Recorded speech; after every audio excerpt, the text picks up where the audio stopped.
আসসালামু আলাইকুম রহমতুল্লাহ। তোমরা কেমন আছো সবাই? আশা করি মহান আল্লাহর অশেষ রহমতে সবাই ভালো আছো এবং নিশ্চিন্তেই এবং আত্মবিশ্বাস নিয়েই বলা যায় যে তোমরা 50 বেসিক ক্লাসের আয়োজনটি কমপ্লিট করার প্রত্যয় ব্যক্ত করেছো। আলহামদুলিল্লাহ, 50 বেসিক ক্লাসের আরও একটি ক্লাস, আজকের ক্লাস 43। ভেরি ভেরি ইম্পর্টেন্ট একটি টপিক, আলোচ্য বিষয় voice changing. Active to passive ভয়েসের কিছু জেনারেল রুলস অ্যান্ড এক্সেপশনাল কিছু রুলস নিয়ে কথা বলবেন ইনশাআল্লাহ। ওকে, সো বারে বারে বিশেষ করে এই 3-4টা এপিসোড ধরে একটা কথা বলা হচ্ছে যে তোমরা নিট বই সংগ্রহ করে নিয়েছো কিনা, কারণ এখন তো সেই সুযোগ এসেছে যে যে কোনো একটা বই হাতে নিয়েই তোমরা সেইটা সূচি দেখেই চমৎকারভাবে পড়তে পারবে। সো ফার্স্টে নিট বইটা নাও, তুলে নাও, সংগ্রহ করে নাও লাইব্রেরি থেকে এবং সেইখান থেকে সূচিপত্র দাগিয়ে দাগিয়ে তুমি পড়াশোনা শুরু করো। দেখো ইংরেজি মানে পারার যে মজাটা সেটা কিন্তু মূলত শুরু হয়ে গেছে। আর যা মানে যে কারণেই আমি শুরুতে একটা ট্যাগলাইন লিখে রেখেছি যে ইংরেজি শেখা যাত্রা কেমন লাগছে বলো, সাথে নিয়ে নিট বই। অবশ্যই জানাবে যারা বিশেষ করে নিট বইটাও সাথে মানে পড়ছো আমার এই ক্লাসগুলোর পাশাপাশি। তো ঠিক আছে, চলো আজকের আয়োজনটি শুরু করি। আচ্ছা, এই হলো 43 নাম্বার লেকচার। আচ্ছা, ভয়েস চেঞ্জিংয়ের ক্ষেত্রে আমরা বেসিক একটা পয়েন্টস দেখে নিই। 2টা পয়েন্টস আমরা দেখব ভয়েস চেঞ্জিংয়ের। আমরা বেসিক্যালি তো জানি যে ভয়েস 2 প্রকার, একটা হচ্ছে অ্যাক্টিভ ভয়েস এবং একটি প্যাসিভ ভয়েস। আশা করি এই ধরনের সহজ প্রশ্ন জিজ্ঞাসা করা হবে না যে ভয়েস কাকে বলে, ভয়েস কত প্রকার। এগুলো একেবারেই খুবই ছোট ক্লাসগুলোতে বলা হয়। আশা করি এত ছোট ক্লাসে তুমি আর এখন নেই। এনিওয়ে, ভয়েস হচ্ছে 2 প্রকার, অ্যাক্টিভ ভয়েস এবং আরেকটি হচ্ছে প্যাসিভ ভয়েস। বেসিক্যালি পরীক্ষায় যেটা বলা হয় অ্যাক্টিভ থেকে প্যাসিভ করতে বলা হয়। সামটাইমস 10% or 20% ক্ষেত্রে দেখা যায় যে প্যাসিভ উত্তর করে দেওয়া আছে সেটাকে অ্যাক্টিভ করতে বলা হয়েছে। দ্যাট মিনস কোনো শিক্ষার্থী যদি অ্যাক্টিভ থেকে প্যাসিভ করার নিয়মটা জানে তাহলে সে দুইটাই পারবে, active to passive or passive to active. Okay, দুটাই সে পারবে। আচ্ছা, অ্যাক্টিভের ক্ষেত্রে বলা হচ্ছে যেখানে সাবজেক্ট কাজটি সম্পন্ন করে, সাবজেক্ট অ্যাক্টিভলি কাজটি সম্পন্ন করে। কথাটা মনে রাখতে হবে, সাবজেক্ট অ্যাক্টিভলি কাজটি সম্পন্ন করে। যেমন হি রাইটস আ লেটার, সে একটা চিঠি লিখে। এবার তুমি খেয়াল করে দেখো, হি সরাসরি কিন্তু কাজটা ফোর্স দিয়ে করছে এবং বোঝা যাচ্ছে এই বাক্যের কর্তাকে, কর্তা হচ্ছে হি। কিন্তু যদি এমন হয় যে লিখেছে কে সেটা বড় কথা নয়, কিন্তু লেখা হয়েছে কিনা, চিঠিটা লেখা হয়েছে কিনা, এটাই হচ্ছে মুখ্য বিষয়। এই ধরনের বাক্যগুলোকে প্যাসিভ করতে হয়। ওই কথাটি বলা হচ্ছে প্যাসিভ ভয়েসের ক্ষেত্রে যে যেখানে অবজেক্ট কাজটি গ্রহণ করে, অবজেক্টটাই হচ্ছে মুখ্য। দেখো, a letter is written by him. যদিও বাই হিমটা ট্র্যাডিশনালি আমরা আমাদের বাংলাদেশীয় অথবা পরীক্ষা কেন্দ্রিক এটা দিতে অভ্যস্ত, কিন্তু আসলে প্যাসিভ ভয়েস কিন্তু এই পারপাসে জন্ম হয়নি। ইনশাআল্লাহ আলোচনা শেষে আমি 5টা ভেরি ইম্পর্ট্যান্ট বিষয় তোমাদের সঙ্গে শেয়ার করব যে যেই কারণে আসলে প্যাসিভ ভয়েসে জন্ম হয়েছিল, ওই ধরনের বাক্যগুলো গঠন করার জন্যই প্যাসিভ ভয়েসে জন্ম হয়েছিল। তো পরবর্তীতে এটাকে গ্রামারের ভিতরে নিয়ে এসে বিশেষ কিছু সেন্টেন্সের আদলে সাজানো শুরু হয়। তো সেটা পরে দেখবো ইনশাআল্লাহ শেষে। তাহলে যেটি বলছিলাম যে যদি অবজেক্ট কাজটি গ্রহণ করে বা অবজেক্টটাই মুখ্য হয়, যে চিঠি লিখেছে বা লেখা হয়েছে অন্যের দ্বারা, এই অন্যের দ্বারাটা বড় কথা নয়, কিন্তু চিঠিটা লেখা হয়েছে কিনা এটা হচ্ছে বড় কথা। এই ধরনের বাক্যগুলোকে প্যাসিভ করতে হয়। আর প্যাসিভের একটা কমন তোমরা সূত্র মনে রেখো, যে একটা বি ভার্ব মাস্ট থাকবে এবং ভার্বে পাস্ট পার্টিসিপল। সো আমি ছোট্ট করে বলবো যে এই নোটটা তোমরা সবাই করে নিতে পারো। ওকে, সো যারা পেইড ব্যাচে আছো টেনশনের কারণেই, কারণ আমি ক্লাসটা শেষ হলেই তো এটা পিডিএফ দিয়ে দেবো। সো এখানে বি ভার্ব এবং এরপরে হচ্ছে V3। সো যদি কখনো বি ভার্বের পরে V3 মানে ভার্বে পাস্ট পার্টিসিপল বসে যায়, ইজ ইকুয়াল টু, তাকে নর্মালি তোমরা প্যাসিভ ভয়েস বলবে। আর অ্যাডভান্স একটা ইনফরমেশন তোমাদের দিয়ে রাখি, প্যাসিভ ভয়েসের ক্ষেত্রে যখনই প্যাসিভ ভয়েস, আমি পাশে লিখবো প্যাসিভ ইজ ইকুয়াল টু, যখনই প্যাসিভ ভয়েসের ক্ষেত্রে specially be verb plus V3 হয়ে যায়, তখন এইটাকে বেসিকলি আর ভার্বের পাস্ট পার্টিসিপল বলা হয় না, ওইটা কিন্তু মূলত অ্যাজেক্টিভ হয়ে যায়, পাস্ট পার্টিসিপল অ্যাজেক্টিভ হয়ে যায়। এটা নিয়ে পরে অবশ্যই জানবে, শুধু এটুকু মনে রাখো, বি ভার্ব পরবর্তী যখন ভার্বে পাস্ট পার্টিসিপল হয়ে যায়, এই যে হয়েছে, এই দেখো একটু, এই হলো বি ভার্ব, বি ভার্বের পরে ভার্বে পাস্ট পার্টিসিপল। ওকে, সো এইটাকে অনেক সময় ভর্তি পরীক্ষা, প্রতিযোগিতামূলক পরীক্ষায় প্রশ্ন করা হয়, এটার নাম কি? আন্ডারলাইন করে জিজ্ঞাসা করা হয়, এটার নাম হয়ে যাবে পাস্ট পার্টিসিপল অ্যাডজেক্টিভ। ওকে, আর letter is equal to written, তার মানে আর রিটেন লেটার, ব্যাপারটা এরকম, লিখিত চিঠি, এটা কিন্তু অ্যাডজেক্টিভ। ওকে, সো এই হচ্ছে তোমাদের জন্য বেসিক পয়েন্টস। এবার আমরা বেসিক স্ট্রাকচার দেখে নিই। এই হলো বেসিক স্ট্রাকচার। তুমি যদি ভয়েস চেঞ্জিংয়ে দক্ষ হতে চাও, এই বেসিক স্ট্রাকচারটা তোমার মাথায় সবসময় ঘোরাতে হবে, অর্থাৎ কোনোভাবেই এই ইনফরমেশনটা মাথা থেকে আউট করা যাবে না। সাধারণ বাক্য যখন অ্যাক্টিভ থাকবে প্যাসিভ করার সময় এই সূত্রটা মেনটেন করতে হবে। অ্যাক্টিভে তো এটাই থাকবে যে সাবজেক্ট, এরপরে হচ্ছে ভার্ব, এরপরে object.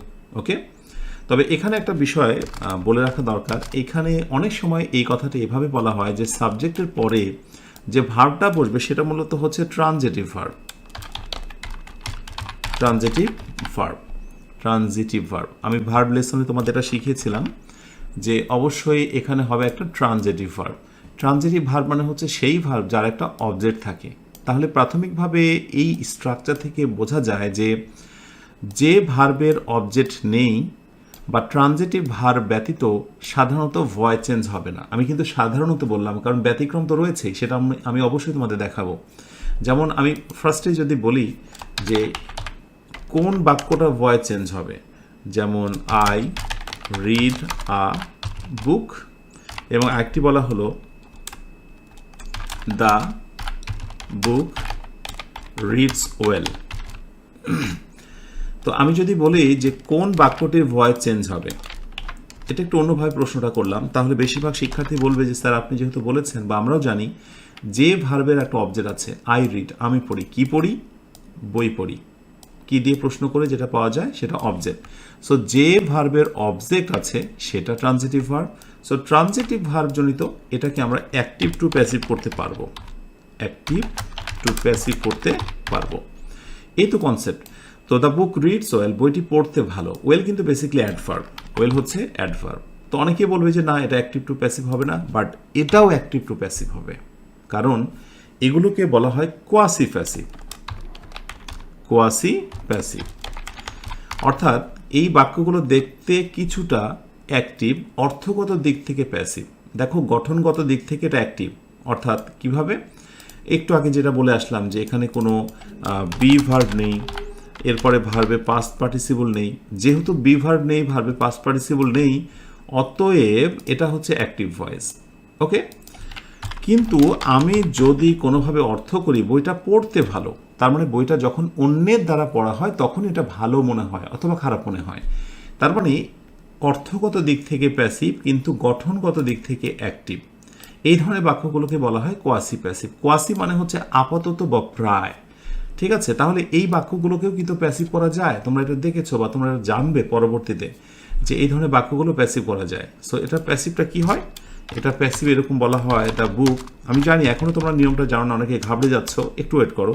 The book is read well, হ্যাঁ বইটা পড়তে ভালো। দেখো আমি একটা বিভার্ব নিলাম এবং ভার্বে পাস্ট পার্টিসিপল, তোমরা জানো যে রিডের পাস্ট পার্টিসিপল একই। তাহলে দেখো অ্যাডভার্ব থাকলেও আমরা অনেক সময় প্যাসিভ করতে পারি, কিন্তু সেটাকে হতে হবে কোয়াসি প্যাসিভের মতো একটা বিষয়। যে কোনো বাক্যে অ্যাডভার্ব থাকলে আর ইনট্রানজিটিভ ভার্ব থাকলে প্যাসিভ করতে পারবে না, এটাও কিন্তু মাথায় রেখো। তো যাই হোক, এই একটা হলো এক্সাম্পলস, এটাকে আরও অনেকভাবে করা যায়। The book is well when it is red, ইত্যাদি ইত্যাদি। এনিওয়ে, আমি প্রমাণ করতে চাইলাম যে ট্রানজিটিভ ভার্ব ব্যতীতও আসলে অনেক ক্ষেত্রে ভয়েস চেঞ্জ হতে পারে। সো গোড়ামি রাখা যাবে না, আর এটা রাখলেই তুমি ইংরেজি শেখার ক্ষেত্রে তোমার ভিতরে ন্যারোনেস কাজ করবে, সংকুচিত হয়ে যাবে ইংরেজি শেখার যাত্রাটা। আচ্ছা, প্যাসিভ ভয়েসের সময় সর্বদাই যেটা মনে রাখতে হবে, অবজেক্ট যেটা থাকবে সেটাকে আমরা সাবজেক্ট হিসেবে ব্যবহার করব। অবজেক্ট অ্যাজ সাবজেক্ট মানে শুরুতে চলে আসবে, এরপরে অক্সিলারি বিভার্ব, টেন্স অনুযায়ী বিভার্ব। ইয়েস, খুব খুব গুরুত্বপূর্ণ। আমি এটাকে রেড লাইট মানে হাইলাইট করছি, এইগুলো আমি তোমাকে একটু পরে দেখাচ্ছি। এরপরে মূল ভার্বে পাস্ট পার্টিসিপল, এটা হবেই। অক্সিলারি একটা বিভার্ব এবং ভার্বে পাস্ট পার্টিসিপল, এটা হবেই, আর এটার নামই হলো প্যাসিভ ভয়েস। ওকে, এরপরে বাইটা হচ্ছে অনেকটা অপশনাল, অনেক ক্ষেত্রে বাইয়ের পরিবর্তে অন্যান্য কিছু প্রেপোজিশন বসে। ঠিক আছে, সেটা আমি তোমাকে একটা লিস্ট দেব। আচ্ছা, এরপরে হলো প্রথমে যে সাবজেক্টটা থাকবে সেই সাবজেক্ট সাবজেক্টের অবজেক্ট হয়ে যাবে।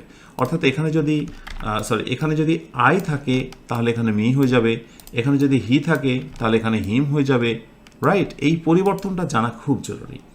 তো চলো সাবজেক্ট অ্যান্ড অবজেক্ট চেঞ্জিংয়ের যে বিষয়টা, হ্যাঁ, কখন সাবজেক্টে আই থাকলে মি হচ্ছে, মি থাকলে আই হচ্ছে, এই পুরো চার্ট আমরা এক নজরে একটু দেখে নিই।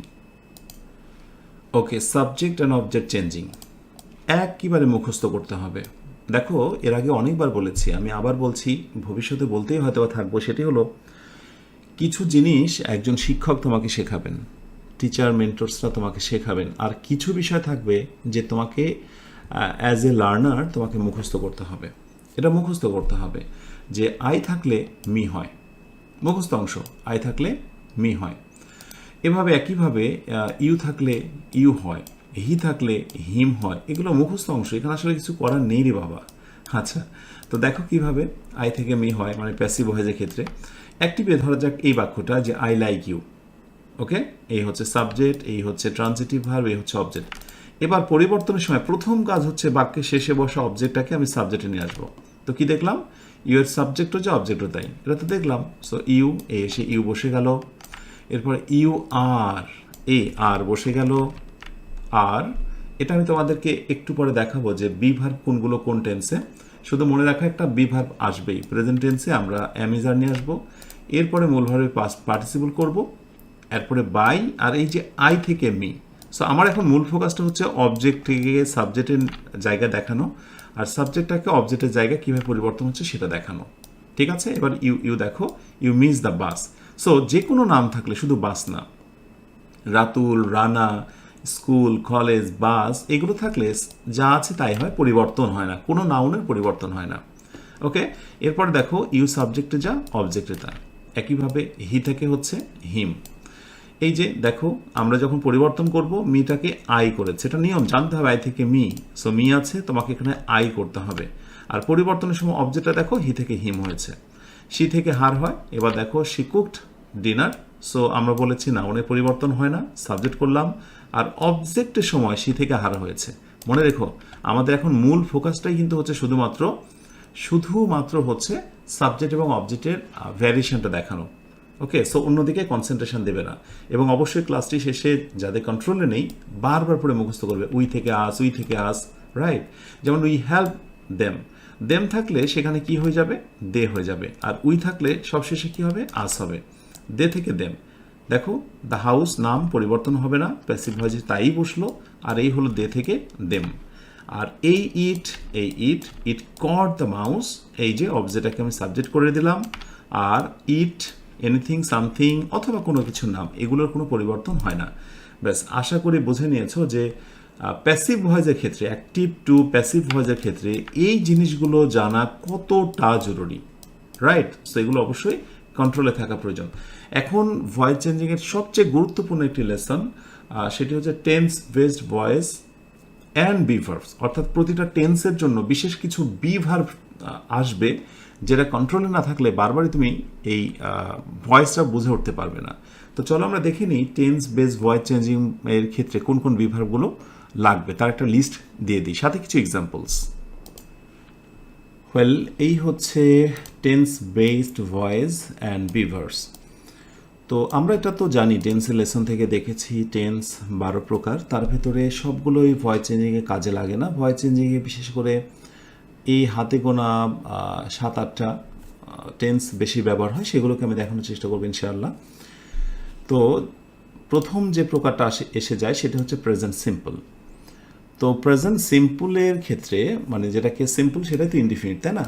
Present simple, past simple, future simple, that means present indefinite, past indefinite এবং ফিউচার ইনডিফিনিট। এই প্রতিটার ইনডিফিনিটটাকে আমি একসাথে দেখানোর চেষ্টা করেছি। তো দেখো, প্রেজেন্ট সিম্পলের সময় তোমাকে এক্সট্রা বি ভার্ব নিয়ে আসতে হবে, অ্যামিজার, এটা মনে রেখো তোমরা। ওকে, পাস্ট সিম্পলের সময় তোমাকে নিয়ে আসতে হবে ওয়াজ ওয়ার। ফিউচার সিম্পলের সময় তোমাকে নিয়ে আসতে হবে শ্যাল বি বা উইল বি, এখানে উইল বির ব্যবহারটাই বেশি। তাহলে একটা বিষয় তোমরা নিশ্চিত হয়ে যাও যে অ্যাক্টিভ ভয়েসটা দেখো, the teacher helps the students, তোমরা অবশ্যই জানো যে এটা প্রেজেন্ট টেন্স, শিক্ষক ছাত্রছাত্রীদের সাহায্য করে, অবশ্যই প্রেজেন্ট টেন্স। কিন্তু যখন প্যাসিভ ভয়েস করছো, আগের নিয়মটাই ফলো করো। একবার অবজেক্ট সাবজেক্টে চলে আসলো, ওকে। এরপরে যেহেতু প্রেজেন্ট টেন্স এম ইজ আর এর ভিতর থেকে আমি একটা নেব। দ্য স্টুডেন্টস, এটা যেহেতু প্লুরাল তাই আমি এখান থেকে কি নিলাম, আর নিলাম। তোমাকে এই জিনিসটা কৌশলে মনে রাখতে হবে যে সকল টেন্সে বি ভার্ব কোনগুলো থাকছে। এরপরে ভার্বের পাস্ট পার্টিসিপল করে দেবো, হেল্প থেকে হেল্প, এরপরে গঠন অনুযায়ী নর্মালি বাই বসে, এরপরে বাই, আর এই সাবজেক্টটাকে আমরা জাস্ট অবজেক্ট করে দেব। কি মনে আছে তো যে নাউন হলে তার কোনোই পরিবর্তন হয় না, নাউন হলে কোনোই পরিবর্তন হয় না। এবার পাস্ট সিম্পলের সময় দেখো কি হয়েছে, B verb was wire, the teacher help the students. এটা তো তোমরা নিশ্চয়ই বুঝতে পেরেছো যেটা পাস্ট টেন্স, হেল্প থেকে হেল্প হয়েছে।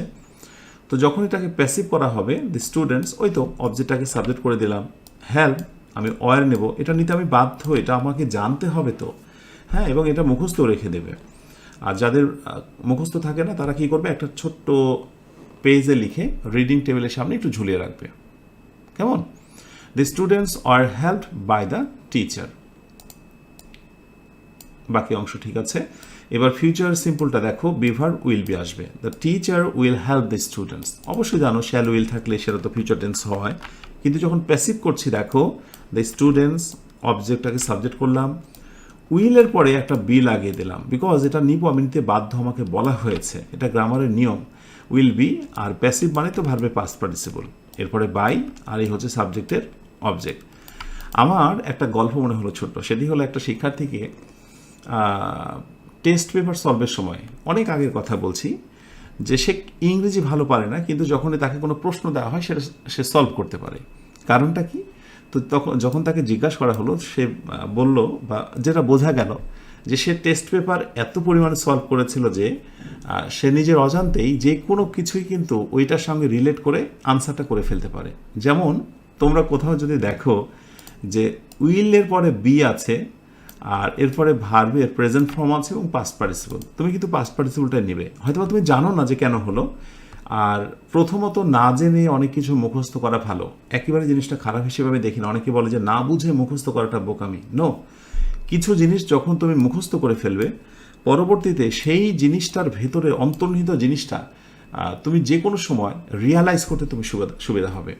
যেমন আমি একটা এক্সাম্পল দিই, কোরআনের হাফেজ এবং যারা তাফসির করতে পারেন, আলহামদুলিল্লাহ, কোরআনের হাফেজ যারা, পুরো কোরআনটাই যেহেতু তাদের একেবারে হৃদয়ে মহান আল্লাহ তাদেরকে নিয়ামত স্বরূপ এটা গেঁথে দিয়েছেন, এই কোরআন পুরোটাই মুখস্থ থাকার কারণে তারা কিন্তু এটা যে কোনো সময় নিজের মতো করে কোরআনের একটা আয়াতের সঙ্গে আরেকটা আয়াতের যে মিল, আল্লাহর যে বিশেষত্ব, মৌলিক যে কিছু বিষয় নিয়ে কথা বলেছে, এর বিশেষত্ব, এর মহিমান্বিত যে রূপ, সেটা কিন্তু বারবারই সে রিলেট করতে পারে। মুখস্থ করলেই কিন্তু এই জিনিসটা সম্ভব, কিন্তু কোরআনের প্রতিটা আয়াত এবং কোরআনের সামগ্রিক বিষয় যদি কন্ট্রোলে না থাকে, তাফসির করা অথবা একটি আয়াতের সঙ্গে আরেকটি আয়াতের যে সম্পর্ক, এটা কিন্তু নিরূপণ করা অনেক বেশি কঠিন হয়। এনিওয়ে, আমি যে কারণে বললাম যে মুখস্থ সব ক্ষেত্রেই একেবারে অযৌক্তিক নয়। মুখস্থ জিনিসটার প্রতি যে অন্য রকমের একটা ব্যাপার রয়েছে, এবং সেটা পবিত্র কোরআনের মাধ্যমে আমরা বুঝতে পারি যে মুখস্থ জিনিসটার ভিতরে বুঝে পড়লেও সোয়াব, না বুঝে পড়লেও সোয়াব কোরআনের ক্ষেত্রে। তো ওখান থেকে একটা বিষয় প্রমাণিত যে মুখস্থ জিনিসটা একেবারে খারাপ নয়, সেখান থেকে উপকারিতা রয়েছে, আলহামদুলিল্লাহ।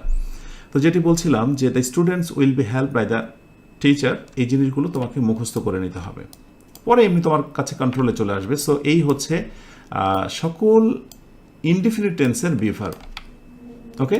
এরপরে দেখবো আমরা প্রেজেন্ট সিম্পলের পরে প্রেজেন্ট, পাস্ট এবং ফিউচার কন্টিনিউয়াস। আচ্ছা, এখানে প্রেজেন্ট কন্টিনিউয়াস এবং পাস্ট কন্টিনিউয়াস, ফিউচার কন্টিনিউয়াস থেকে ভয়েস চেঞ্জিংয়ে আমার দেখা মতে কোনো প্রশ্ন হয় না, বা খুব বেশি দরকারও নেই। সো প্রেজেন্ট কন্টিনিউয়াস টেন্সের ক্ষেত্রে বি ভার্বগুলো একটু মনে রাখা জরুরি, আর পাস্ট কন্টিনিউয়াসের ক্ষেত্রে বি ভার্বগুলো মনে রাখা জরুরি। আর নিয়মটা একেবারে সেম আগের মতোই, ইজ হেল্পিং, তুমি বুঝতে পারছো প্রেজেন্ট কন্টিনিউয়াস, পরিবর্তনের সময় আর বিং হেল্পড, এই am being, is being, are being, এটা আমি নিতে বাধ্য রে বাবা, এখানে আমার কিছু করার নেই, ঠিক আছে। আর বিং, এই তো আর বিং, আর প্যাসিভ মানে ভার্বে পাস্ট পার্টিসিপল, হেল্প থেকে হেল্প, বাকি যা আছে তাই, ক্লিয়ার। একইভাবে পাস্ট কন্টিনিউয়াসের ক্ষেত্রে বি ভার্ব মুখস্থ রাখবে, ওয়াজ বিং, ওয়ার বিং, এই যে। সো পাস্ট কন্টিনিউয়াস আমরা প্যাসিভ করার সময় কি করলাম, ওয়ার বিং হেল্পড, এই যে ওয়ার বিং, আর ভার্বে পাস্ট পার্টিসিপল হেল্প। আর এরপরে পারফেক্টের তিনটা একটু বেশি দেখা যায়, এর ভিতরে একটা হচ্ছে প্রেজেন্ট পারফেক্ট, পাস্ট পারফেক্ট আর ফিউচার পারফেক্ট। That's enough. এই হলো 6, 7, 8টা টেন্সের বিভার মুখস্থ রাখলেই ভয়েস চেঞ্জিংয়ে তুমি বেশ মজা পাবে। Have been, has been, okay. The teacher has help students, যেহেতু প্রেজেন্ট পারফেক্ট এটা আমরা জানি। পরিবর্তনের সময় আমাকে নিয়ে আসতে হবে হ্যাভ বিন, হ্যাজ বিন, এটা নিয়ম আমার। সো স্টুডেন্টস এই যে অবজেক্টকে সাবজেক্ট করলাম, এরপরে হ্যাভ বিন করলাম, অবশ্যই প্লুরাল তো আমাকে হ্যাভ বিন করতে হবে, ভার্বে পাস্ট পার্টিসিপল করলাম, এরপরে বাই বাকি অংশ।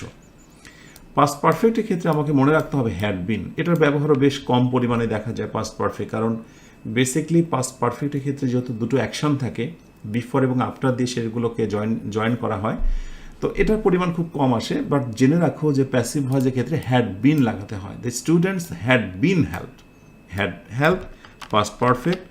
পাস্ট পারফেক্টে প্যাসিভ ভয়েসে হ্যাড বিন লাগাতে হবে, এখানে একটাই, হ্যাঁ, এখানে সকল পার্সনের ক্ষেত্রে একটাই বসে। আচ্ছা, এরপরে আসো ফিউচার পারফেক্টে will be, will have been, একটু মনে রাখতে হবে উইল হ্যাভ হেল্প, এটা ফিউচার পারফেক্ট। আর প্যাসিভ করার সময় উইল হ্যাভ বিন, এই যে অতিরিক্ত বিন নিয়ে আসলাম দেখো, আর হেল্পের পাস্ট পার্টিসিপল হেল্পড। ব্যাস, ক্লাস শেষে এইগুলো কিন্তু মুখস্থ বিষয়, ওই যে সাবজেক্ট থেকে অবজেক্ট ওগুলো মুখস্থ করতে হবে, কোন টেন্সে কোন বিভার্বগুলো প্যাসিভ ভয়েসে ব্যবহার হয় সেগুলো মুখস্থ করতে হবে, অথবা খাতায় সুন্দর করে নোটস করে নেবে, কেমন? বেসিক্যালি এই হচ্ছে টেন্স বেসড ভয়েস অ্যান্ড বিভার্বসের একটা লিস্ট।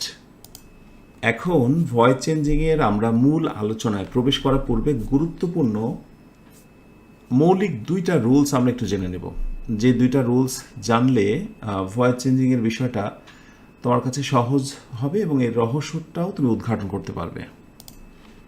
5 নম্বরে যেটি বলা হচ্ছে যে ভয়েস চেঞ্জিংয়ের ক্ষেত্রে কিছু মৌলিক বিষয়।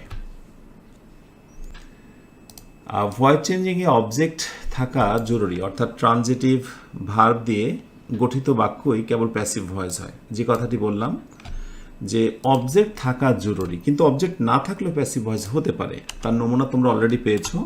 আমি একটা হচ্ছে বলবো কোয়াসি প্যাসিভ। কোয়াসি প্যাসিভের ক্ষেত্রে হ্যাঁ এরকম কিছু বাক্য তোমরা দেখতে পাবে। আমি রোমান নাম্বার ইন করি, যে বাক্যগুলো গঠনগত দিক থেকে অ্যাক্টিভ কিন্তু অর্থগত দিক থেকে প্যাসিভ। এরপরে ইম্পারেটিভের সময় কিছু ক্ষেত্রে তুমি দেখতে পাবে ইউ আর রিকোয়েস্টেড টু, ঠিক আছে? কোয়াসি প্যাসিভের ক্ষেত্রে তুমি এটা দেখতে পাবে, আর ইম্পারেটিভের ক্ষেত্রেও তুমি দেখতে পাবে। সো কোয়াসি প্যাসিভের আমি দু একটা এক্সাম্পল দিয়ে রাখি, তোমার জন্য বেটার হবে। মূল আলোচনাটা আমাদের মোটামুটি শুরু হয়ে যাচ্ছে। ধরো বলা হলো এই বাক্যটা তোমরা অনেকে দেখেছো, হানি টেস্ট সুইট, মধু খেতে মিষ্টি, ওকে। অথবা আরেকটি বাক্যতে যেটা বলা হলো দ্য বুক রিডস ওয়েল, মধু খেতে মিষ্টি অথবা দ্য বুক রিডস ওয়েল, বইটি পড়তে ভালো। তো দেখো মধু অন্য কেউ খেলে এটা মানে মিষ্টি না তো বোঝা যায়, বইটি কেউ পড়লেই বোঝা যায় ভালো না খারাপ। তো অন্যের দ্বারা হচ্ছে কাজটি, অন্যের দ্বারা খাওয়া হচ্ছে, অন্যের দ্বারা পড়া হচ্ছে, দ্যাট মিনস এটা প্যাসিভ একটা অর্থ, কিন্তু গঠনগত দিক থেকে এটা অ্যাক্টিভ। কেননা এখানে কি নেই বলো তো? কারণ বি ভার্ব নেই এবং ভার্বে পাস্ট পার্টিসিপল নেই, সেই জন্য এটা অ্যাক্টিভ। তাহলে যেই সকল বাক্য গঠনগত দিক থেকে অ্যাক্টিভ কিন্তু অর্থ করলে প্যাসিভ, সেগুলোকে বলা হয় কোয়াসি প্যাসিভ। আচ্ছা, কোয়াসি প্যাসিভ মানে আপাতত প্যাসিভ, এটা মনে রাখতে হবে, ঠিক আছে?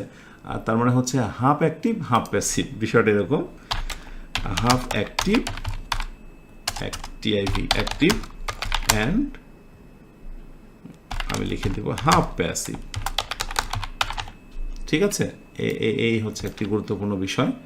তো এইগুলোকে যখন ভয়েস চেঞ্জ করা হয়, ভয়েস চেঞ্জে বলা হয় যে সাধারণ নিয়মগুলো এটা একটু সাধারণ নিয়ম থেকে একটু আলাদা হতে পারে। যেমন 1 নম্বরে বলছে যে হানি টেস্ট সুইট, এটাকে তুমি এইভাবে করবে, honey is tasted sweet, as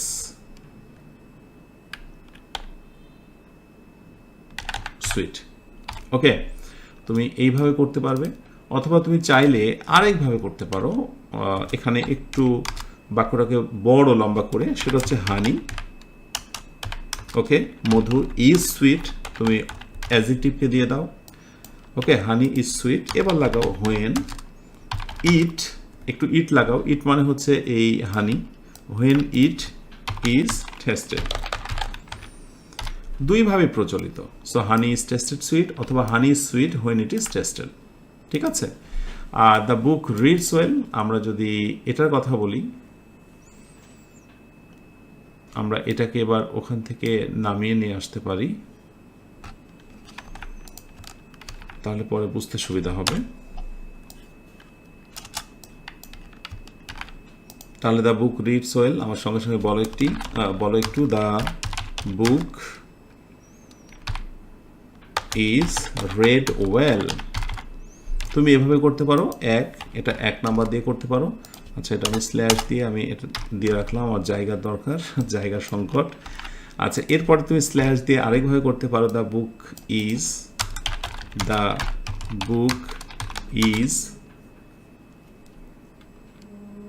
well when it is red.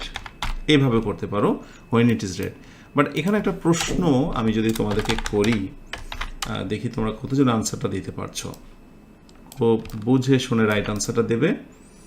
ধরো এইখানটায় ফিলিং ইন দ্য গ্যাপ তৈরি করা হলো। ওকে, সো এখানে বলা হলো the books are well when dot dot are read. Option এতে আমরা এখানে কি প্রোনাউন ইট নেব নাকি এখানে দে নেব? এই জিনিসটা জানলে ফিলিং ইন দ্য গ্যাপে একটু হেল্প পেতে পারো। The books are well when dot dot are read. Yes, এবার যেহেতু আমি প্লুরাল নিয়েছি, দেখো আগেরটা সিঙ্গুলার ছিল তাই আমি ইট বলেছিলাম, আগেরটা সিঙ্গুলার তাই আমি বলেছি হোয়েন ইট ইজ। এই ইট মানে হচ্ছে বইটা, কিন্তু যখন আমি বলবো the books are well, that means হচ্ছে দ্য বুকস মানে plural, books is equal to হচ্ছে দে, অনেকগুলো বই।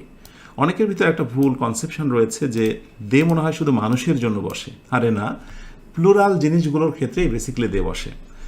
ওকে, আশা করি তোমরা এই বিষয়টা বুঝে নিয়েছো। স্ট্রাকচার বেস যেগুলো তোমাদের শেখানো দরকার সেগুলো আমি পরে দেখাচ্ছি, কিন্তু এখানে এই মৌলিক জিনিসটা জেনে নাও। তাহলে কি নিশ্চয় বুঝে গেছো যে শুধুমাত্র অবজেক্ট নয়, অনেক সময় অ্যাডজেক্টিভ থাকলেও সেটা কিন্তু ভয়েস চেঞ্জ হয়। হ্যাঁ, এই জায়গা থেকে একটু বের হয়ে আসতে হবে। নাম্বার 2তে আরেকটি তথ্য জানা খুব জরুরি যে প্যাসিভ ভয়েসে বাই থাকা জরুরি নয়। কোনো কোনো ক্ষেত্রে বাইয়ের পরিবর্তে অন্য কোনো একটি প্রেপোজিশন বসতে পারে, অন্য যে কোনো একটি প্রেপোজিশন বসতে পারে। তো আমি কিছু ভার্ব দেব, কিছু শব্দ দেব যেগুলোর সাথে অন্যান্য প্রেপোজিশন মানে বাই ব্যতীত, যেমন হচ্ছে উইথ, অ্যাট, এই টাইপের প্রেপোজিশনসগুলোর একটা সম্পর্ক আছে যেটা মুখস্থ রাখা একবার জরুরি। চলো আমরা লিস্টে একটু দেখে নিই। আচ্ছা, এই হলো তোমার প্রেপোজিশনসের একটা লিস্ট।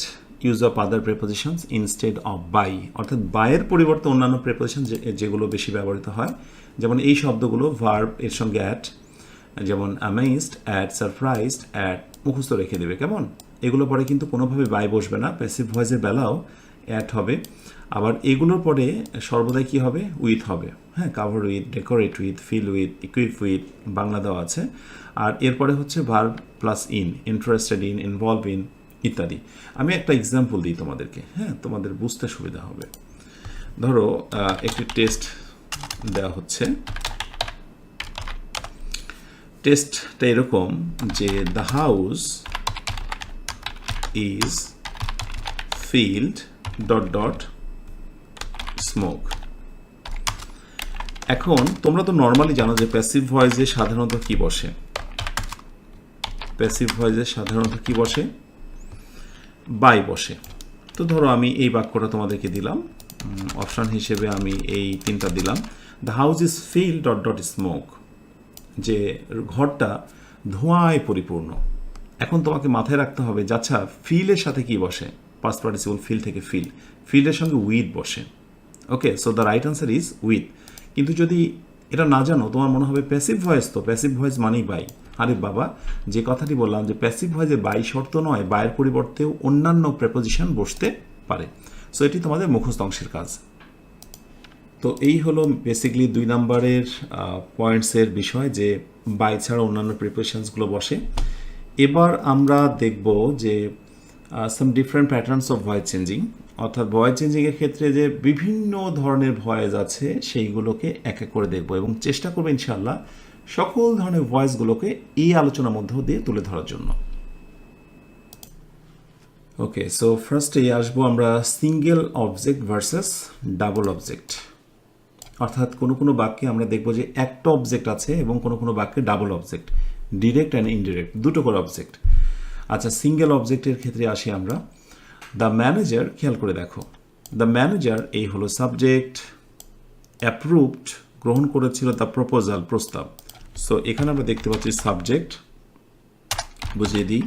এরপর হচ্ছে টিভি মানে ট্রানজিটিভ ভার্ব, এরপরে হচ্ছে ও ওয়ান মানে হচ্ছে অবজেক্ট ওয়ান। একটু মনে রেখো, আমি একটু অন্য কালার করে দিই। সো নর্মালি যেটা হয় যে অবজেক্টকে আমাদের সাবজেক্ট করতে হবে। সো একটা অবজেক্ট মানে সেটা ডিরেক্ট অবজেক্ট।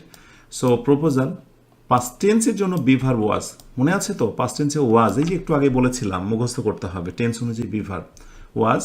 আর প্যাসিভ ভয়েস মানেই ভার্বে পাস্ট পার্টিসিপল। ওকে, এরপরে বাই, এটা আমি নিতে বাধ্য, এটা আমার নিয়ম, বারবারই প্রায় চলে আসে। আর এরপরে হলো সাবজেক্টে কী করলাম, অবজেক্ট করে দিলাম, ব্যাস কাভার হয়ে গেল। বিষয়টা কিন্তু খুবই ফানি। অবজেক্ট যদি একটা হয় তাহলে সিম্পল নিয়মে প্রথমেই অবজেক্টটাকে সাবজেক্ট করে দেব, টেন্স অনুযায়ী আমি বিভার্ব নেব, এরপরে মূল ভার্বে আমি পাস্ট পার্টিসিপল করব, গঠন অনুযায়ী বাই নেব, আর এরপরে সাবজেক্টটাকে অবজেক্ট অবস্থানে বসিয়ে দেব, ব্যাস ডান। তো এখানে যদিও সাধারণ নিয়ম, কিন্তু হয় কি বিভিন্ন রকমের বাক্য দিয়ে বলা হয় যে ভয়েসের এতগুলো রুলস, আসলে কিছুই না।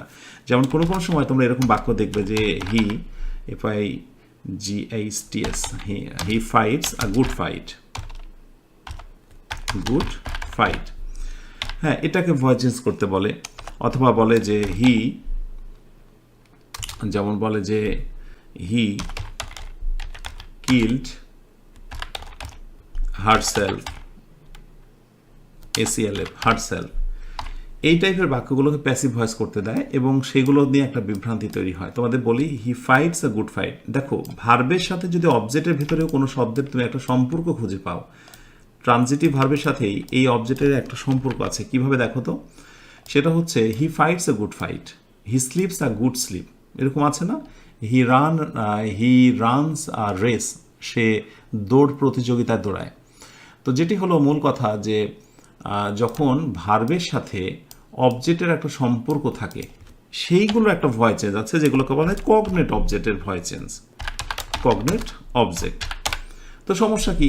একই জিনিস তো, এটা নিয়ে ভয় পাওয়ার কোনো কারণ নেই। এটাকে যদি আমরা ভয়েস চেঞ্জ করি তাহলে একই নিয়মেই করব। কি বলো তো? সেটি হচ্ছে আমরা ফার্স্টে নিয়ে আসবো, খেয়াল করো একটু, আ গুড ফাইট, ফার্স্ট নিয়ে আসবো আ good fight. Okay, fight is passive voice, এরপরে মূল ভার্ব হচ্ছে ফাইটস, এটাকে ফট করে দেবো, FOUGHT ফট, এরপরে বাই আর হি থেকে হিম। ওকে, দেখো আমি কিন্তু যখন পড়াই তখন এটাও ফিল করি যে একজন শিক্ষার্থী ওটা বোঝে কিনা। আমি জানি এই আলোচনা হয়তো বা তুমি হৃদয়ঙ্গম করতে পারছো না বা বুঝতে পারছো না। কেন? কারণ তোমার বেসিকটা এখন স্ট্রং হয়নি। তাহলে অবশ্যই তোমাকে বেসিকটা জানতেই হবে। বেসিক না জেনে তুমি সামনে এগোতে পারবে না। তাই দয়া করে একটি স্টেপ তুমি কমপ্লিট না করে, আমি যা তোমাকে মুখস্থ করতে বলেছি সেটা কমপ্লিট না করে পরের অংশে তুমি এসো না। তুমি লেকচার দেখো, বাট তোমাকে যে ডিউটিটা দেওয়া হচ্ছে, দায়িত্বটা, সেটা অবশ্যই তুমি মুখস্থ করো। আচ্ছা, এরপরে ধরো এটার নাম হলো কগনেট অবজেক্ট, এটা দেখে ভয় পেতে, কিন্তু বিষয়টা কিন্তু সেম। আবার কোনো কোনো সময় এরকম বাক্য দিয়ে হয়তো বলা হবে যেটা চেঞ্জ করো। এখন এখানে মৌলিক বিষয় হচ্ছে যে হারসেলফ, দেমসেলফ, ইয়োরসেলফ, রিফ্লেক্সিভ প্রোনাউনের সময়, রিফ্লেক্সিভ প্রোনাউন যখন পড়িয়েছি সেখানে দেখিয়েছিলাম যে এগুলোকে রিফ্লেক্সিভ প্রোনাউন বলা হয়। রিফ্লেক্সিভ মানে হচ্ছে বেসিক্যালি হলো যে সেই কাজটি অর্পণ করে থাকে, সেই নিজে কাজটা সম্পূর্ণ করে। এইসব ক্ষেত্রগুলোতে আসলে প্যাসিভ ভয়েস হয় না, মানে তুমি এইগুলোকে চেঞ্জ করতে পারবে না। সো এগুলোকে বলা হয় রিফ্লেক্সিভ অবজেক্ট। তো রিফ্লেক্সিভ অবজেক্টের ক্ষেত্রে বেসিক্যালি কি হয় যে এই ধরনের হারসেলফ, হিমসেলফ, দেমসেলফটাকে শেষে রাখতে হয়। তাই পরিবর্তনের সময় যেটা করতে হয় সেটা কি দেখো, আমি একটু দেখিয়ে দিই। জাস্ট এটা পরিবর্তনটা, সাবজেক্টটা থাকবে হি ওয়াজ, যেহেতু পাস্ট টেন্স এই জন্য আমাকে ওয়াজ নিতে হলো, কিল থেকে killed. Okay, he was killed, এই হারসেলফটা সবার শেষে দিতে হবে, he was killed by herself, her ACL, ঠিক আছে। সো এটা হলো ব্যতিক্রম বিষয়, এগুলোকে ব্যতিক্রম ভাবার কোনো কারণ নেই।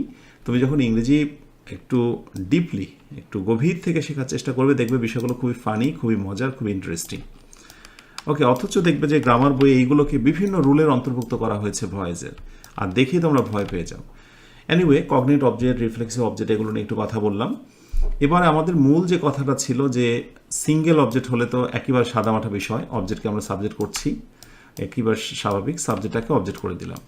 এখন যদি ডাবল অবজেক্ট হয়, একটা বাক্যে কিন্তু ডাবল অবজেক্ট থাকতেই পারে। চলো ডাবল অবজেক্টের বিষয়টা দেখি। The manager gave the employee. Double object যখন থাকবে তোমরা মনে রেখো, প্রথমটার নাম হচ্ছে ইনডিরেক্ট, IO বলা হয় ইনডিরেক্ট অবজেক্ট, আর পরেরটা হচ্ছে DO মানে ডিরেক্ট অবজেক্ট। ইনডিরেক্ট অবজেক্ট হয় ব্যক্তিবাচক, আর ডিরেক্ট অবজেক্ট হয় বিষয়বস্তুবাচক। তবে কোনো বাক্যতে যদি একটাই অবজেক্ট হয় তাহলে সেটাই হচ্ছে ডিরেক্ট অবজেক্ট, মনে রাখবে, ঠিক আছে। একটা অবজেক্ট হলে ডিরেক্ট, সেটা ইনডিরেক্ট ভাবার কোনো কারণ নেই, সেটা ব্যক্তি হোক আর বস্তু হোক। এনিওয়ে, তাহলে ব্যক্তিবাচক ইনডিরেক্ট অবজেক্ট আর বিষয়বস্তুবাচক ডিরেক্ট অবজেক্ট। যখন এরকম অবজেক্টের সংখ্যা থাকবে দুইটা, অবজেক্টের সংখ্যা কয়টা বলো তো এখানে? দুইটা, তখন আমরা যে কোনো একটাকে সাবজেক্ট করতে পারবো। সো আমরা ব্যক্তিবাচকটাকে ফার্স্টে প্রাধান্য দেব, এটাই নিয়ম, এটি করাই বেস্ট, করলাম। আর মনে রেখো আরেকটা কিন্তু আমরা রেখে দিলাম এখানে, তাহলে এই একটা অবজেক্টটাকে আমরা নিলাম, যেহেতু পাস্ট টেন্স অর্থাৎ নিয়ম অনুযায়ী আমি ওয়ার নিলাম, যেহেতু এমপ্লয়িজ এই জন্য প্লুরালের জন্য ওয়ার, গিভ থেকে হচ্ছে গিভেন, অন্য যে অবজেক্টটা ছিল সেখানে এখানে বসিয়ে দিলাম, আমি রেড কালার এই কালার দিলাম, তারপরে গঠন অনুযায়ী বাই, আর এই হচ্ছে বেসিক্যালি সাবজেক্টটাকে অবজেক্ট করে দিলাম। আর তুমি যদি মনে করো যে না আমি দ্য এমপ্লয়টাকে সাবজেক্ট বানাবো না, এ বোনাসটাকে সাবজেক্ট বানাবো, ওকে বানাতেই পারো। পাস্ট টেন্সের জন্য আমি ওয়াজ নিলাম, ভার্বে পাস্ট পার্টিসিপল করলাম, এবার গিভেনের পর একটা টু দিতে হবে, কারণ কিছু ভার্বই আছে যার সঙ্গে টু বসে, সো গিভেন টু। এই যে একটা অবজেক্ট তুমি রেখে দিয়েছিলে সেটাকে তুমি বসিয়ে দিচ্ছ, এবং মনে রেখো বেশিরভাগ ক্ষেত্রেই বায়ের আগে কিন্তু এই অতিরিক্ত অংশগুলো বসে যায়, যেমন অতিরিক্ত অংশটা বসিয়েছিলে বায়ের আগে, আর এই পরিবর্তনে অতিরিক্ত অংশ বসালে বায়ের পূর্বে, বায়ের আগে, তাই না? সো এটা একটা গুরুত্বপূর্ণ বিষয়। এরপরে বাই দিলে এবং তারপরে সাবজেক্টে কী করে দিলে বলো তো? অবজেক্ট করে দিলে, ব্যাস ডান হয়ে গেল। তাহলে এই হলো সিঙ্গেল অবজেক্ট আর ডাবল অবজেক্টের মধ্যে পার্থক্য। এবং ভয়েস চেঞ্জিংয়ের ক্ষেত্রে আমি মনে করি যে মোর দ্যান 50-60% বেসিক জিনিসগুলো এখান থেকে আসে। কিভাবে? আমি আরেকটা টেস্ট দিই তোমাদের, যেমন এই ধরনের বাক্য তোমরা অনেকে দেখে থাকবে, they elected me chairman, CHAIR chairman, তো বলবে যে এটা প্যাসিভ ভয়েস করো। হ্যাঁ, তো এইরকম কিছু ভার্ব আছে, ইলেক্ট, সিলেক্ট, মেক, অ্যাপয়েন্ট, এরকম কিছু শব্দ আছে। এই শব্দগুলো দ্বারা বেসিক্যালি কোনো কিছুকে নির্বাচিত করা বোঝানো হয়। দে ইলেক্টেড মি চেয়ারম্যান, সে আমাকে চেয়ারম্যান বানিয়েছিল। দেখো মি ইজ ইকুয়াল টু হচ্ছে চেয়ারম্যান, অর্থাৎ আমিই হচ্ছে চেয়ারম্যান।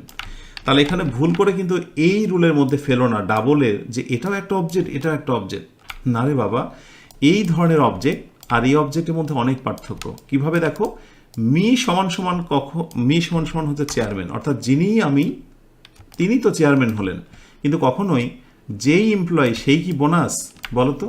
না, ভিন্ন এমপ্লয় ভিন্ন ধরনের বোনাস। সুতরাং যখন এইরকম আমরা অবজেক্টের সাথে পরবর্তী অংশের মিল বা খুঁজে পাবো, ওকে, এই ধরনের অবজেক্টের একটা নাম আছে, সেটার নাম হচ্ছে factitive object.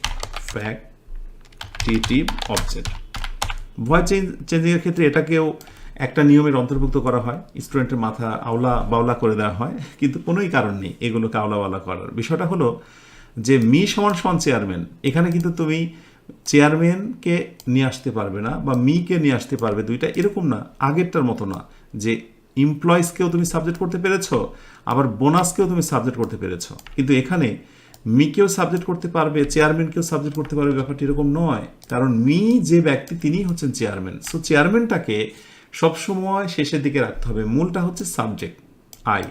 So I elected, past টেন্সের জন্য আমি নেব I was, ELECT, elected, I was elected dot dot dot dot কেন দিলাম আমি বলছি, এরপরে বাই নেব, আর দে থেকে হচ্ছে দেম। এইটুকু আগে ভালো করে বোঝো। মি, এই যে আই হলো পাস্ট টেন্সের জন্য ইলেক্টেড হলো, ওয়াজ ইলেক্টেড। এরপরে গঠন অনুযায়ী প্যাসিভ ভয়েস মানেই বাই, এটাকে রেড করে দিই। এরপরে হচ্ছে দে থেকে বেসিক্যালি দেম। ক্লিয়ার? এখন এই যে অতিরিক্ত যে অংশটা আছে চেয়ারম্যান, সেইটাকে বসিয়ে দেবো বাইয়ের আগে। তুমি চাইলেই এই বাক্যটাকে কোনোভাবে এইভাবে করতে পারবে না যে chairman was elected me by them, কোনো অর্থ থাকবে না। ঠিক আছে, কোনো অর্থ থাকবে না। ভয়েস চেঞ্জিংয়ের জন্মই হয়েছিল অর্থকে প্রাধান্য দিয়ে, কিন্তু পরবর্তীতে শুধুই আমরা স্ট্রাকচারের মধ্যে সীমাবদ্ধ করি। আর এই কারণেই সাংঘর্ষিক কিছু বাক্যকেও ভর্তি পরীক্ষা বা বিভিন্ন জায়গাতে প্যাসিভ ভয়েস করতে বলা হয়। তার ভিতরে একটি বাক্য হচ্ছে আই হ্যাভ আ কাউ। হ্যাঁ, আই হ্যাভ আ কাউ, এটাকে প্যাসিভ ভয়েস করো। তো অনেকে আবার এটাকে করেও ছাড়ে যে এই cow is had by me. ব্যাপারটা কিন্তু খুবই ফানি। সো সব ধরনের বাক্যগুলোকে প্যাসিভ করতে হয় না, এটাও তোমাকে জানতে হবে। প্যাসিভ করলে বাক্যের অর্থটা নষ্ট হয়ে যায় কিনা এটাও তোমাকে খেয়াল করতে হবে। ক্লিয়ার? আশা করি এই বিষয়টা বুঝে নিয়েছ। আচ্ছা, এবার আমরা আরেকটা সেগমেন্টে চলে যাই,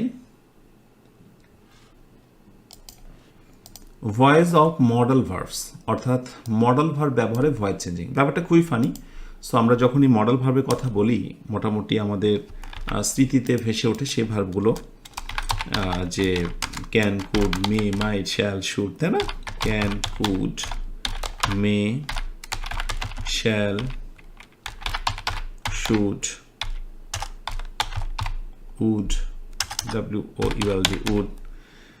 আচ্ছা, এই যে মডেল ভার্বগুলো, তো এরকম যে আসলে মডেল ভার্বের লিস্টগুলো আছে, এর ভিতরে ধরো হ্যাভ টু, এরপরে অনেক রকমের মডেল ভার্ব, ইউজ টু, যত মডেল ভার্ব আছে সহজ কথায় আমি ইটিসি লিখলাম।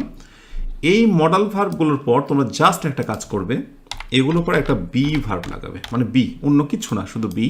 এরপরে ভার্বে পাস্ট পার্টিসিপল, তারপরে বাকি যা আছে স্বাভাবিক নিয়ম বাই বা অন্যান্য কিছু। সো এই বিটা বসাতেই হবে, আর এটাই হচ্ছে নিয়ম। এক্সাম্পল দেখো, the committee must review the report. Must হচ্ছে একটি modal verb, review the report ভার্বে বেস ফ্রম অবজেক্ট। সো অবজেক্টটাকে আমি সাবজেক্ট করে দিলাম, মডেল ভার্বের কোনো পরিবর্তন হবে না, যা আছে তাই, শুধু ওর সঙ্গে অতিরিক্ত আমি একটা বি লাগিয়ে দিলাম। ওকে, আর মূল ভার্বে কি করলাম? পাস্ট পার্টিসিপল করলাম, অন্যান্য নিয়ম বাই, তারপরে হচ্ছে সাবজেক্টের অবজেক্ট। ক্লিয়ার?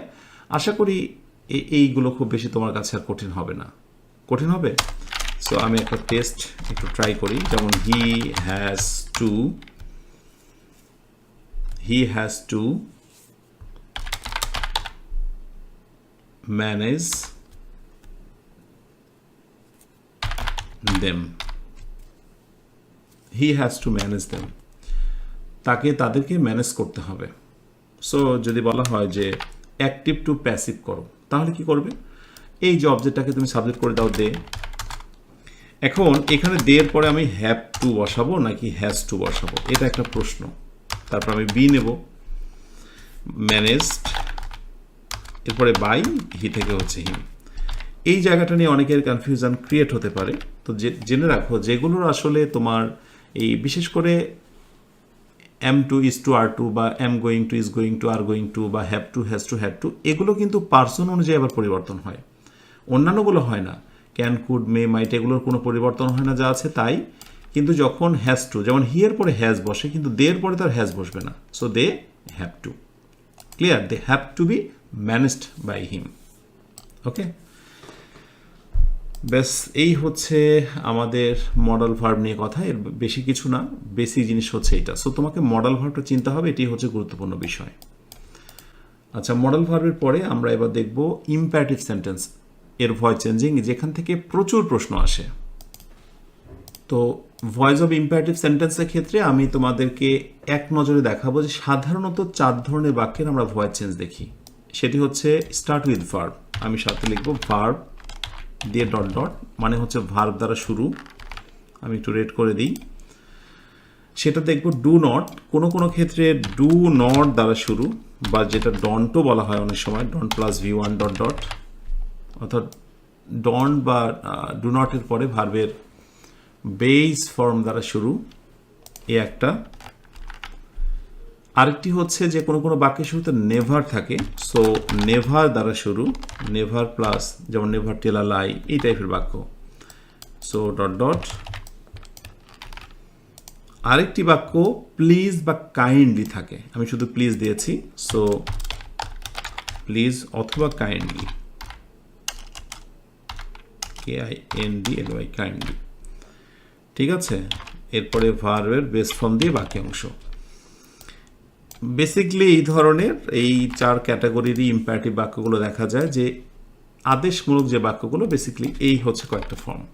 তো আমরা এখন এক এক করে দেখব যে কোন ধরনের বাক্যগুলোকে কিভাবে পরিবর্তন করা হয়। Submit the assignment, so verb দ্বারা শুরু হয়েছে, তাহলে এখানে আমরা কি করব, সূত্রতেই বলা হচ্ছে যে লেট, দেখো প্রতিটা শুরুতেই কিন্তু লেট নিয়ে এসেছি আমরা, এই 3টা শুরুতে লেট। সো এখানে সূত্রটা তোমাকে মনে রাখতে হবে, আমি লিখে দিচ্ছি লেট, এরপরে অবজেক্টটাকে তুমি নিয়ে আসবে, এরপর একটা বি লাগাবে, ভেরি ভেরি ইম্পর্টেন্ট ইনফরমেশন, এরপরে V3 বাকি অংশ যদি থাকে বসাতে হবে। সো এই নোটসটা জেনে রাখা খুব জরুরি।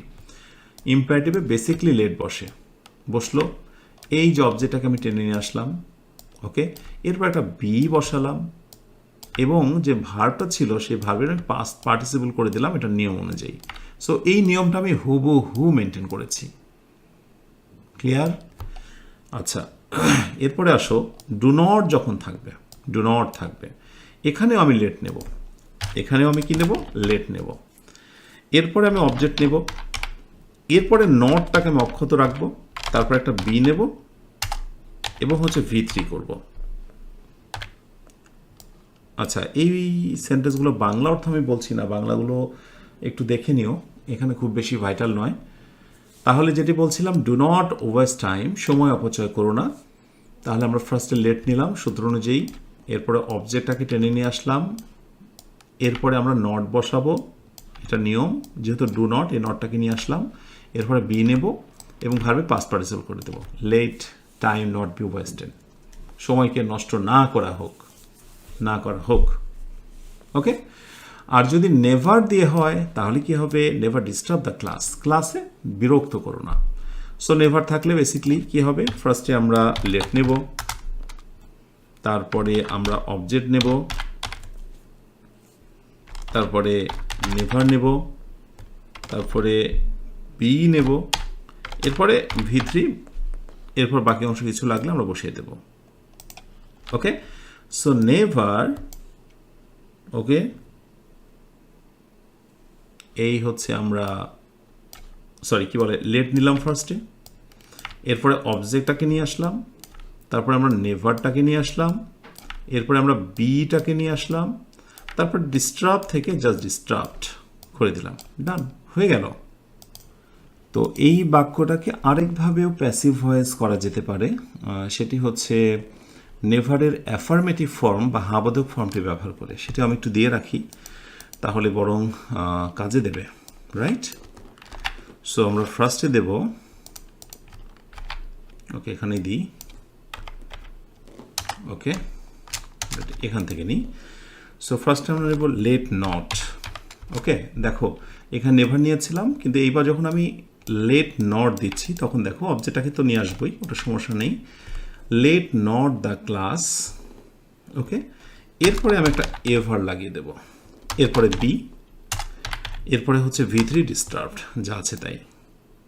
শুধু একটু লক্ষ্য করে দেখো, আমি লেট নট নিয়ে ফেললাম, আর নেভারের জায়গাতে আমি এভার নিলাম, বোথ আর রাইট। আমি দুইটা শিখিয়ে রাখলাম এই কারণে যে কোনো সময় প্রতিযোগিতামূলক পরীক্ষায় আবার আসে যে নিচের কোন বাক্যটি সঠিক, দেখা যায় যে তুমি এটা জানো কিন্তু আসলে ওটা দেওয়াই নেই, দেওয়া আছে হচ্ছে এইটা, রাইট? সো জানতে হবে। আর এরপরে please submit the report, please বা কাইন্ডলি থাকলে চমৎকার একটা ফ্রেজ ইউজ করতে হবে, ইউ আর রিকোয়েস্টেড টু, এইটুকু ইউ আর রিকোয়েস্টেড টু, এরপরে সাবমিট থেকে বাকি অংশ বা ভার্ব থেকে বাকি অংশ, এই প্লিজের কাজটাই কিন্তু হয়ে গেল ইউ আর রিকোয়েস্টেড, ঠিক আছে, you are requested to submit the report. খুবই ফানি, খুবই ইন্টারেস্টিং, এখানে আসলে তেমন কিছুই বোঝানো নেই। তো এই হলো মোটামুটি ইম্পারেটিভ সেন্টেন্সের ভয়েস চেঞ্জিং। ইম্পারেটিভের পরে আমরা চলে আসব ভয়েস অফ WH কোয়েশ্চেন্স। তো ডাব্লিউএস কোয়েশ্চেন্সের ক্ষেত্রে দুইটার বেশি ব্যবহার, একটা হচ্ছে হু এবং হোম। এই দুইটা রুল একটু বেশি দেখা যায়, এবং এর বাইরে অন্যান্য যে ডাব্লিউএস কোয়েশ্চেন্সগুলো রয়েছে হোয়াট, হোয়ার, হাউ, হোয়েন ইত্যাদি ইত্যাদি। তো ফার্স্টে আমরা এই দুটা দেখি, তারপরে হোয়াটের ব্যবহারটা আমরা দেখিয়ে দেবো ইনশাল্লাহ। তো হু যদি কোথাও থাকে, হু থাকবে, সেটা প্যাসিভ করার সময় বাই হোম, এই কথাটা ফার্স্ট একটু মনে রেখো। হু থাকলে by whom. So past tense, be verb হচ্ছে ওয়াজ, এরপরে সাবজেক্টটাকে আমরা নিয়ে চলে আসলাম, অবজেক্টটাকে সাবজেক্ট অবস্থায় নিয়ে চলে আসলাম, এরপরে মূল ভার্বের পাস্ট পার্টিসিপল করে দিলাম, ব্যাস ডান। সো আমরা একটা স্ট্রাকচার এটা পাশে নোট করে দেব, সেটি হচ্ছে হু থাকলে বাই হোম, এই নোটটা। তারপরে টেন্স অনুযায়ী অক্সিলারি ভার্ব, যখন আমি অক্সিলারি ভার্ব বলবো মানে টেন্স অনুযায়ী অক্সিলারি ভার্ব, এটা যেন অবশ্যই মনে থাকে, টেন্স অনুযায়ী অক্সিলারি বি ভার্ব। ওকে, এরপরে হচ্ছে যে অবজেক্টটা এখানে চলে আসবে অ্যাজ সাবজেক্ট, আর এরপরে হচ্ছে V3 ভার্বের পাস্ট পার্টিসিপল, শেষে কোয়েশ্চেন মার্ক দিতে কিন্তু ভোলা যাবে না। ঠিক আছে, by whom, auxiliary be verb, object, এরপরে হচ্ছে V3, ডান। আর যদি হোম থাকে তাহলে ব্যাপারটা খুবই ফানি, খুবই মজার। হোম থাকলে কোনো পরিবর্তন, হোম থাকলে সেখানে আমরা হু দিয়ে ফেলবো, মানে এখানে বাই এক্সট্রা ঝামেলা জিনিস লাগাতে হবে না। সো হু থাকলে বাই হোম, আর হোম থাকলে ডিরেক্ট হচ্ছে হু। ওকে, হু দিলাম।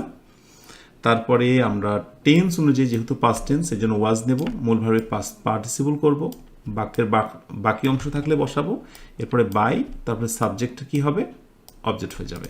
সো এখানে আমরা একটা শর্টকাট টেকনিক দিতে পারি, সেটি হচ্ছে হু, তারপরে হচ্ছে টেন্স অনুযায়ী অক্সিলারি ভার্ব, ওকে, এরপরে হচ্ছে V3, তারপরে এক্সটেনশন বাড়তি যা আছে তাই, এরপরে হচ্ছে বাই, আর সাবজেক্টের অবজেক্ট, সাবজেক্টের অবজেক্ট। সো এই হু হোম থেকে হচ্ছে হু, ডিড শি ইনভাইট, এটা পাস্ট টেন্স, এই জন্য ওয়াজ ইনভাইটেড, তুমি একটু খেয়াল করবে স্ট্রাকচারের সঙ্গে মিলে যাবে। এরপরে বাড়তি অংশ এটা আমার, সো এটা নাও থাকতে পারে, সমস্যা নেই।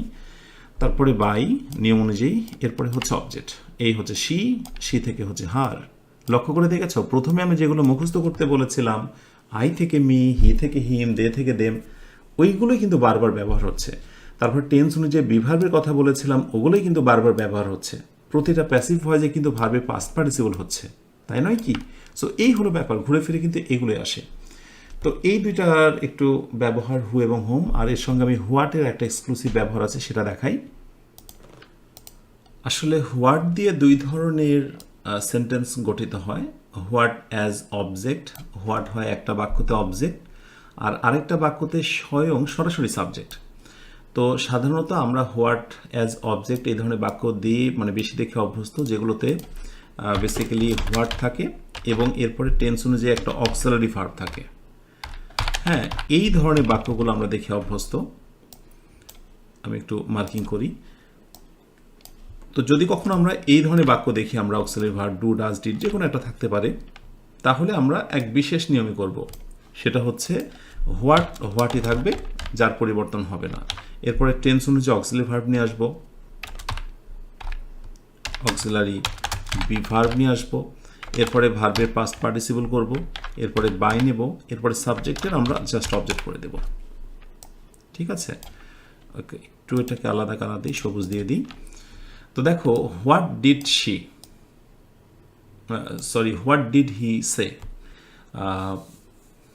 সে কি বলেছিল, আমরা হোয়াট অপরিবর্তিত রাখলাম।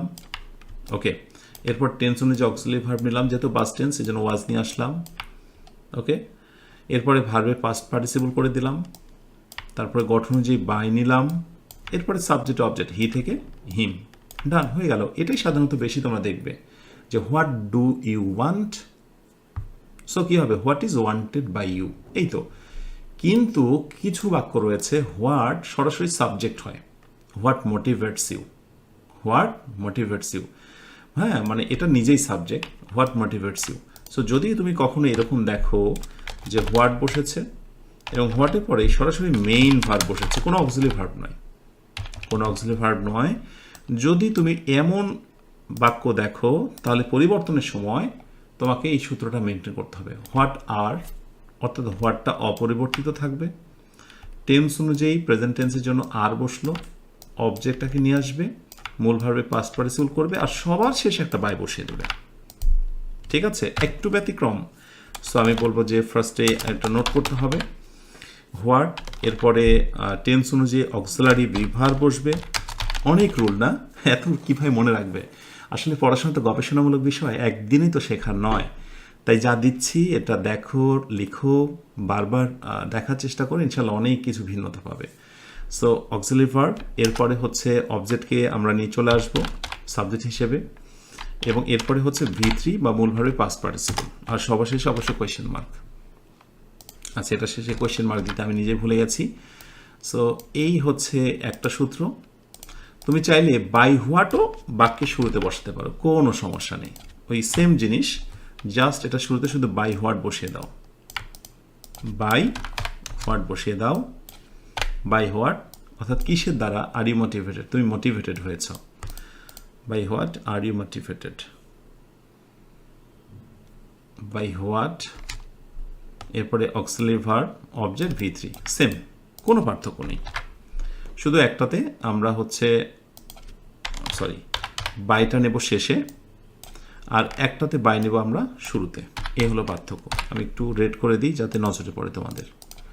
ঠিক আছে, বাই আমরা শেষেও নিতে পারি, বাই আমরা শুরুতেও নিতে পারি। এটা হলো হোয়াটের দুইটা প্যাটার্নের ক্ষেত্রে। ওকে, আশা করি যে তোমরা হোয়াট সংক্রান্ত যে বিষয়টি সেটা তোমরা ক্লিয়ারিফাই হবে। তো এখানে আমি তোমাদেরকে জিজ্ঞাসা করি, তো দেখি তোমরা এটা কেউ বোঝো কিনা, যে হোয়াট মেক ইউ হ্যাপি। মানে অনেকের মনে হতে পারে যে ভয়েস চেঞ্জিংয়ে আপনি কেন এটা শেখাচ্ছেন, কারণ এখানে রহস্য আছে, যেহেতু হোয়াট নিয়ে কথা বলছি। এখানে কি আমি মেক দেব নাকি অপশন বিতে আমি মেক্স দেব? ঝড়ো গতিতে একটু আমাকে জানাও, কারণ এটা অনেক শিক্ষার্থীর সমস্যা। সে কখনো বলার সুযোগই পায় না, আর যার কারণে তার জানাও হয় না কখনো। সো হোয়াটের পরে কি মেক হবে নাকি মেক্স হবে? আর আমি কি করে বুঝবো হোয়াট সিঙ্গুলার নাকি প্লুরাল? তো যদি সিঙ্গুলার ভাবি তাহলে তো মেক্স করব, যদি প্লুরাল ভাবি তাহলে তো মেক করব। বাট বিষয়টা কি, মজার কথা হচ্ছে, আমি এই বাক্যটাকে যদি বলি যে হোয়াট মেক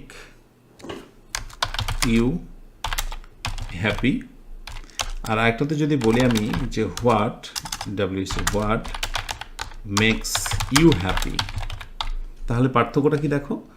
আমি হোয়াটের পরে যখন মেক করেছি মানে প্লুরাল, তখন আমাকে দিতে হবে কিছু একটা। ধরো আমি বললাম যে what things make you happy, okay, so singular হতে পারে।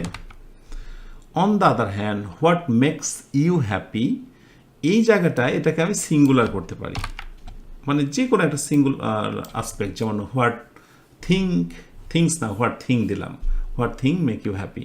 সো সহজ কথায় হোয়াটের পরে মেকও হতে পারে, মেক্সও হতে পারে। এটা অনেকটা হাইড বা লুকানো থাকে। সো এখানে রাইট উত্তর হচ্ছে বোথ আর রাইট। সো এগুলো জানতে হবে, ছোটো ছোটো বিষয়গুলো, না হলে মনের ভিতরে প্রশ্ন রয়ে যাবে যে মোটিভেট না হয়ে মোটিভেটস কেন হলো। ঠিক আছে, যে হোয়াট থিং মোটিভেট ইউ, আর যদি আমি মনে মনে ভাবি হোয়াট থিংস, তাহলে মোটিভেটস হবে না। ক্লিয়ার?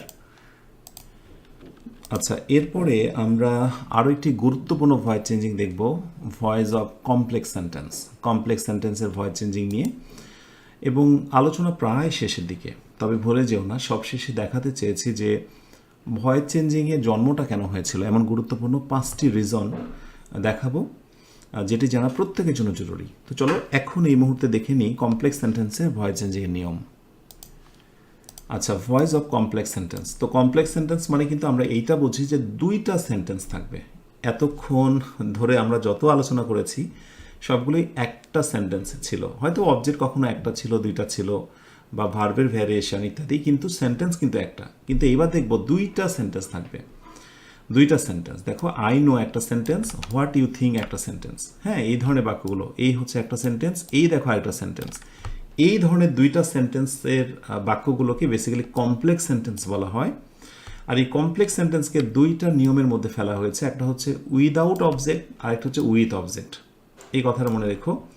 উইথ অবজেক্ট মানে বোঝানো হচ্ছে যে এই পাশে যেটা সাবঅর্ডিনেট ক্লজ, অর্থাৎ টিল, আনটিল, দো, অল দো, এই সব যে কনজাংশন, হোয়াট, হোয়েন, হাউ দিয়ে যুক্ত যে কনজাংশন, মানে কি বলে, কনজাংশন দিয়ে যে সেন্টেন্সটা, সেখানে অবজেক্ট থাকবে না। যেমন হোয়াট ইউ থিঙ্ক, তুমি খেয়াল করো, ইউ হচ্ছে সাবজেক্ট, থিঙ্ক হচ্ছে ভার্ব, কোনো অবজেক্ট নেই।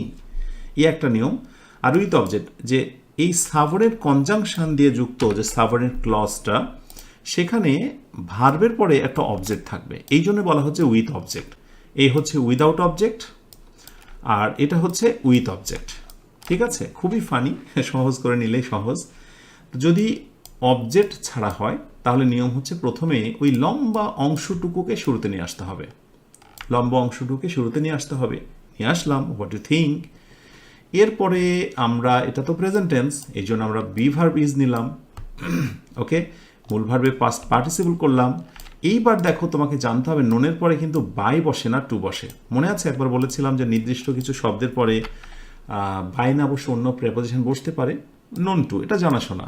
আর এই হলো আই থেকে মি। তুমি আরেকটু ঘুরিয়ে করতে পারো যে না, আমি এইটুকুর শুধু পরিবর্তন করব, তাহলে ইট ইজ, কল্পনা করে ধরে নিতে হবে it is known to me, তারপরে হোয়াট থেকে এই যে বাকি যে অংশটুকু আছে সেটা দিয়ে দিতে হবে। ঠিক আছে, এই একটা বিষয়। আর এখান থেকে আমি একটা প্রশ্ন করি, যেটা অনেক সময় দেখা যায়, যেমন যদি বলা হয় যে হোয়াট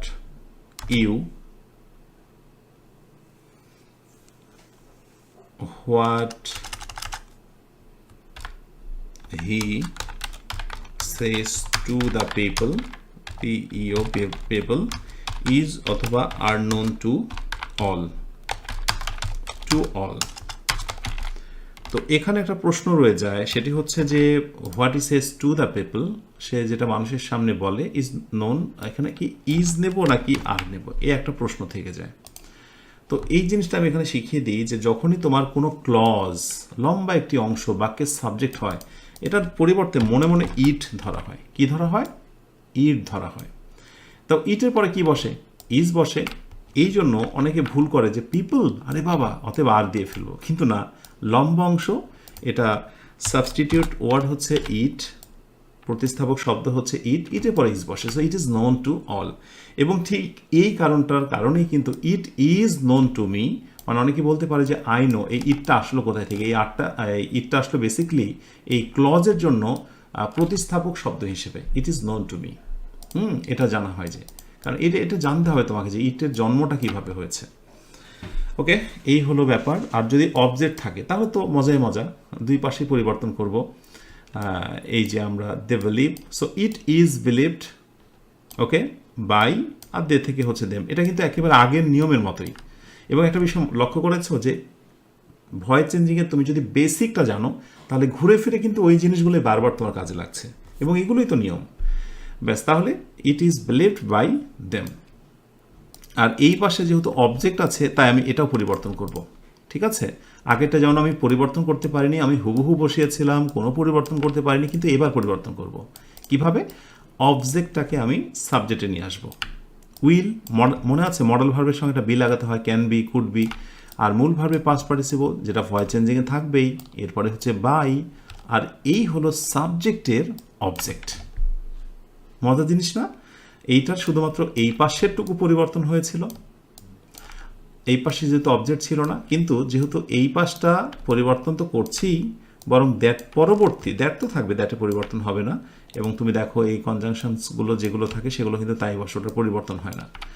তো যেহেতু অবজেক্ট আছে, তাই আমরা অবজেক্টটাকে ওই আগের নিয়ম মতো সাবজেক্ট করলাম এবং সাবজেক্টটাকে অবজেক্ট করে দিলাম। এক্সট্রা আরেকটি এক্সাম্পল দেখো, the teacher said that the students had completed the project. So it was said by the teacher, বুঝতে পেরেছ? এইটুকু দ্যাট বসে গেল, ওকে, দ্যাটটা এখানে বসে গেল, রেড করে দিই। এই হচ্ছে অবজেক্ট, অবজেক্টটাকে সাবজেক্ট করা হলো। Had completed, had been completed, এটা প্যাসিভ ভয়েস। এরপরে একটা বাই নিয়ে আসা হলো, এটা নিয়ম, নিয়ে আসতে হবে। আর এরপরে যা সাবজেক্ট আছে সেটিকে অবজেক্ট করে দেব, ডান।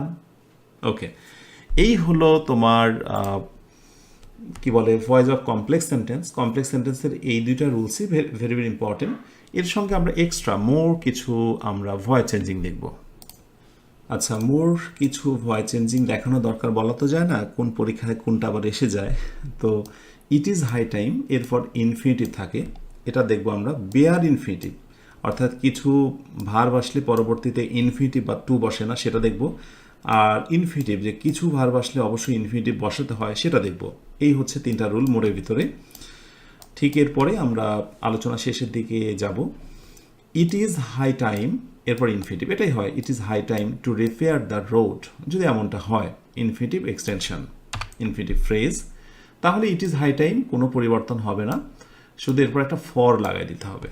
So it is high time, এরপরে আমরা একটা ফর লাগিয়ে দেবো, ইট ইজ হাই টাইম, আমি গঠন দিচ্ছি ফর। এরপর ইনফিনিটিভের পরে যে অবজেক্টটা থাকবে সেটা অবজেক্ট অফ ইনফিনিটিভ লিখলাম, অবজেক্ট অফ ইনফিনিটিভ। হ্যাঁ, ইনফিনিটিভের যে অবজেক্টটা থাকবে সেটা আমরা বসিয়ে দেব। এরপরে টু বি V3, এই সূত্রটা একটু মনে রেখো তোমরা, আমি দেখা দিচ্ছি কিভাবে। এই ইট ইজ হাই টাইম দিয়ে যত বাক্য থাকবে সবগুলো কিন্তু এই একটা রুলের মধ্যে আসবে। ইট ইজ হাই টাইম আসবে, আসলো, এরপর আমি ফর বসালাম, ফর, এরপরে the road, object of infinitive, ইনফিনিটিভের যে অবজেক্ট সেটা বসে গেল। এরপর টু বি, হ্যাঁ টু বিটা আমি বসাবো, ওকে, এটাই আমার নিয়ম। এরপরে V3, ডান। সো এটাকে আমি একটু রেড করে দিই, কেমন? এই টাইপের যত বাক্য এবার পাবে তুমি সবগুলো একই নেমে হবে। যে it is high time to read the book, তাহলে কি হবে? It is high time for the book to be read. তো এখানে কিছু কিছু ক্ষেত্রে মানে অর্থের অযৌক্তিকতা এসে যায়, এ ধরনের করাও ঠিক নয়, সেন্টেন্সগুলো প্যাসিভ, কিন্তু দিয়ে রাখছি যেহেতু প্রতিযোগিতামূলক অনেক পরীক্ষাতে এটা আসতে দেখা যায়। বেয়ার ইনফিনিটিভ দেখো, see, help, make, hear, basically এই ভার্বগুলো বলছে যে আমরা যদি কোনো বাক্যতে বসি, ওকে, আই হেয়ার হিম, পরবর্তীতে ইনফিনিটিভ করতে পারবেন, অর্থাৎ কোনোভাবে তুমি বাক্যটা বলতে পারবে না I hard him to Singh, এটা করতে পারবে না। মেক হিম টু ফিনিশ, তুমি এটা করতে পারবে না, এটা হচ্ছে বেয়ার ইনফিনিটিভ, মানে অ্যাক্টিভের সময় টু থাকবে না, বাট প্যাসিভের সময় কিন্তু আবার টু থাকবে। দেখো, আচ্ছা বিষয়টা ক্লিয়ার করি। So I hard him Singh a song, আমি তাকে গান গাইতে শুনেছিলাম। তো নর্মালি করছো, অবজেক্টটাকে তুমি সাবজেক্ট করে দাও, হেয়ার থেকে হার্ড পাস্ট টেন্স ওয়াজ, পাস্ট পার্টিসিপল করলে। এরপর এইবার দেখো সিংটা কিন্তু এখানে টু সিং হয়ে গেল। ইয়েস, এটাই মনে রাখতে হবে যে বেয়ার ইনফিনিটিভটা প্যাসিভ এসে ইনফিনিটিভ হয়ে যায়, সিং আ সং। এরপরে বাই, আই থেকে হচ্ছে মি। একটু সময় নিয়ে স্থির মস্তিষ্কে তুমি জাস্ট ভাবো, প্রথমে এটা বলো না আরে বাবা বুঝলাম না, এটা ভাবার দরকার নেই, কেমন? তাহলে আমি মনে করি যে অনেক সমস্যার সমাধান অটোমেটিক্যালি হয়ে যাবে যদি তুমি স্থির চিত্তে কিছুটা সময় চেয়ে থাকো বাক্যটার দিকে, যে দেখি আসলে কি পরিবর্তন হলো। ঠিক আছে, এই পরিবর্তনগুলো দেখলেই তুমি বুঝবে। ওকে, একইভাবে এই যে হি নিয়ে আসলাম, হিম থেকে হি, বুঝতে পারছো, অবজেক্টকে subject, made past tense was made, finish ছিল সেখানে আমরা টু ফিনিশ করলাম, এটাই আমরা শেখাচ্ছি, এটাই হলো এখানে ব্যতিক্রম। ওকে, দ্য অ্যাসাইনমেন্ট, বাকি যা আছে তাই। এরপরে বাই দিয়ে সি থেকে, এই যে subject object, clear? Number 3, infinitive, অর্থাৎ এই শব্দগুলো বলছে ওয়ান্ট, উইশ, লাইক, লাভ, যে আমরা যদি কোনো বাক্যতে বসি পরেরটায় অবশ্যই আপনাকে ইনফিনিটিভ করতেই হবে, পরেরটা ইনফিনিটিভ করতেই হবে, আগে ছিল না, এটা একটা নিয়ম। আর আমরা এই সকল শব্দদ্বয় যদি থাকি তাহলে পরেরটা ইনফিনিটিভ করতেই হবে, এটা একটা নিয়ম। So he is wanted to complete the task, I want him to complete the task. So normally অবজেক্টটাকে সাবজেক্ট করে দাও, প্রেজেন্টের জন্য ইজ নিয়ে আসো, ওয়ান থেকে ওয়ান্টেড, টু কমপ্লিট, যা ছিল তাই বসলো, একটু রেড করে দিই, নজরে আসুক। এরপরে দ্য টাস্ক, বাকি অংশ আই, এই যে আই থেকে by me. They like him to join, ব্যাস, পরিবর্তন হবে না, যা আছে তাই, পরিবর্তন হবে না, যা আছে তাই। এরপরে হি থেকে, এই যে দেখো লাইক থেকে ইজ লাইকড টু জয়েন, যা আছে তাই। এরপরে হচ্ছে দ্য টিম, এরপরে বাই, দে থেকে হচ্ছে দেম, দে থেকে দেম। তো কঠিনটা কি? আই হোপ যে আসলে কঠিন লাগার তেমন কিছুই নেই। এই তিনটা 1, 2, 3 দেখে রেখো, প্রতিযোগিতামূলক পরীক্ষার জন্য খুব খুব ইম্পর্ট্যান্ট। এবার আমরা দেখব যে ভয়েস চেঞ্জ থেকে আসলে কী ধরনের এরর্সগুলো আমরা খুঁজে পাই, বা কোন ধরনের বাক্যগুলো দেখে আমরা মনে করি ঠিকই আছে কিন্তু আদৌ কিন্তু ঠিক নয়, সেগুলোর রহস্যটা কি সেটা আমরা একটু ভেদ করার চেষ্টা করবো ইনশাআল্লাহ। ওকে, সো এরর ফাইন্ডিংস, এখানে 4টা সেন্টেন্স দিয়েছে দেখো। প্রথমটা হচ্ছে ইনকারেক্ট, এবং এগুলো দেখে অনেকে সঠিক মনে করে যে ভয়েস চেঞ্জ, বাহ দেখতে চমৎকার লাগছে, বাট ভুল। কি ভুল সেটা আমি বলছি। প্রথমটা দেখো, he told that the task should be done by him. দেখো আমি কিন্তু এই নিয়ম তোমাদের শিখিয়েছিলাম যে মডেলের পরে একটা বি হবে, ভার্বে পাস্ট পার্টিসিপল সবই ঠিক আছে, বাট ন্যারেশনের ক্ষেত্রে যখন আমরা অ্যাক্টিভ টু প্যাসিভ করি বাক্যটার অর্থ নষ্ট হয়ে যায়। সেই জন্য ন্যারেশনের ক্ষেত্রে বাক্যগুলোকে অ্যাক্টিভ রাখাই হচ্ছে যৌক্তিক, অর্থটা চমৎকার থাকে। সো এই বাক্যটাকে আপাতত সঠিক মনে হলেও ন্যারেশনের ক্ষেত্রে আমরা এই প্যাসিভ ভয়েস কখনোই করব না। মনে থাকবে আমরা আসলে ভয়েস চেঞ্জটা কেন করি, ইংরেজি ভাষা কেন শিখি, ইংরেজি সেন্টেন্স আমরা কেন লিখি, সেটা তো একটা ভাষা, প্রাজ্ঞিক একটা বিষয়। তো যদি অর্থের মাধুর্যতা নষ্ট হয়ে যায় তাহলে সেই রুলটা আমরা কেন অ্যাপ্লাই করব? ওকে, এবার আসো, the birds were flown by them. Flow বা ফ্লাই, ফ্লাই যেটা বলছি, যে ফ্লাই মানে ওড়া, এরকম ইন্ট্রানজিটিভ অনেক ভার্ব রয়েছে। যে ভার্বগুলো যেমন স্লিপ, তারপরে হচ্ছে গো, ফ্লাই মানে ওড়া, ইন্টার মানে প্রবেশ করা, ইন্ট্রানজিটিভ ভার্বকে কখনোই প্যাসিভ ভয়েস করা যাবে না। দেখে একবারে সুন্দর মনে হচ্ছে, আরে বাহ, মূল ভার্বে বি ভার্বে পরে পাস্ট পার্টিসিপল বাই, প্যাসিভ না, কিন্তু ফ্লাই ফ্লিউ, বাক্যটা হবে দ্য বার্ডস ফ্লিউ, পাখিগুলো উড়ে গেল। ওকে, আবার দেখো, the cake was eaten by someone. তো কেকটা কেউ মানে কারো দ্বারা খাওয়া হয়েছিল। তো যে বাক্যটায় অবজেক্টটাই মূল, সেখানে সাবজেক্টকে আর বাই দিয়ে দিতে হয় না। এই ইনডিফিনিট প্রোনাউন যেগুলো সামওয়ান অথবা এভরিওয়ান, ওয়ান, এই টাইপের ইনডিফিনিট প্রোনাউনগুলো বায়ের পরে ব্যবহার করাটাই হচ্ছে বড় ভুল। দেখে মনে হতে পারে রাইট, কিন্তু রাইট নয়। ধরো এই দুইটা বাক্যই তোমাকে কোনো একটি প্রতিযোগিতামূলক পরীক্ষায় দিয়ে বললো যে কোনটা সঠিক, তো তুমি অবশ্যই হয়তো এটাই রাইট বলতে পারো, কিন্তু যে ইংরেজি ভালো বুঝে, অর্থ ভালো বুঝে, সে বুঝবে যে না না না, কী দরকার বাই সামওয়ান দেওয়ার, কেকটা খাওয়া হয়েছে এটাই মূল কথা, কে খেলো এটা তো বড় কথা নয়। আচ্ছা, এবার আসো, the result are announce by the official today. তো এই জায়গাগুলোতে বেসিক্যালি যেটা হয় যে কোনো কিছু ফলাফল প্রকাশ করার ক্ষেত্রে কর্তৃপক্ষ যেখানে উপস্থিত থাকে বোঝা যায় যে রেজাল্ট প্রকাশ করতে গেলে কর্তৃপক্ষের উপস্থিতি তো রয়েছেই। এই বাই দ্য অফিসিয়াল টুডে এই ধরনের অতিরঞ্জিত কথাগুলো বলার দরকার নেই। So simply the result are announce today, ব্যাস, এগুলো হচ্ছে অতিরঞ্জিত বা বলা যেতে পারে অন কাইন্ড অফ রিডান্ডেন্সি। এইবার সবশেষ আমরা দেখব 5 reasons why passive sentences are introduced.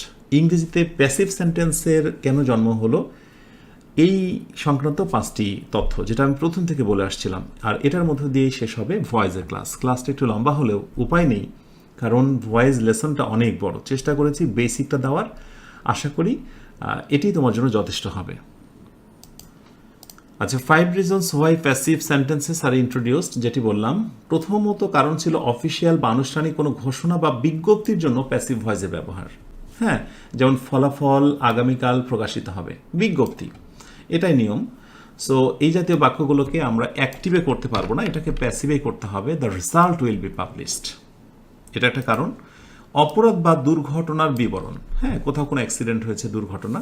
Someone broke the window, দরকার নেই, মেন জিনিসটা জানালাটি ভেঙেছে, এটি আমার মূল গুরুত্বপূর্ণ বিষয়।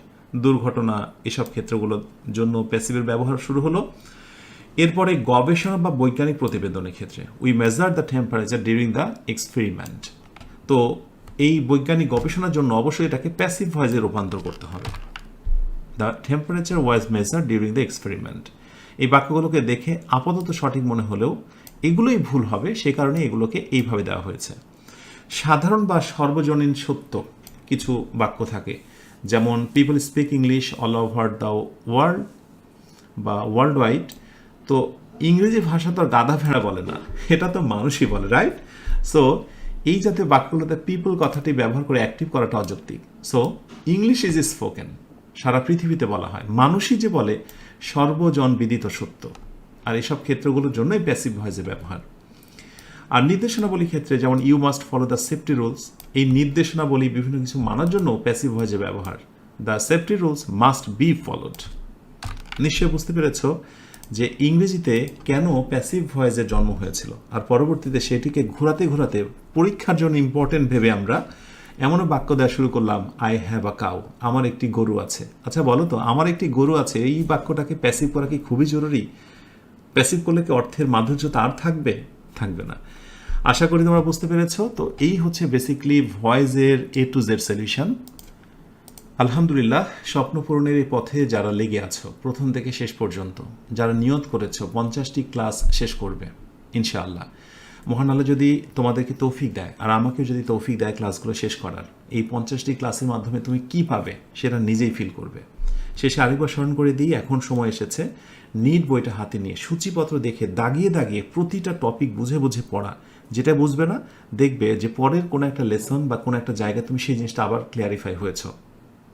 তুমি এতদিন ইংরেজি লেকচার বুঝতে না, কোনো একটা ভালো স্যারের ক্লাস থেকে কিছু বুঝতে না, ভালো একটা বই পড়ে বুঝতে না, এর পেছনে কারণ ছিল বেসিকের দুর্বলতা।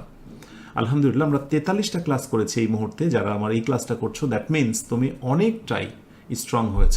You are strong enough to capturize any problematic aspect of English, I hope. So ইনশাআল্লাহ পরবর্তী লেসনে নতুন টপিক নিয়ে কথা বলা হবে, তোমাদের সঙ্গে কথা বলবো 44 লেসনে। তোমরা সবাই অনেক ভালো থেকো। আসসালামু আলাইকুম ওয়া রাহমাতুল্লাহ।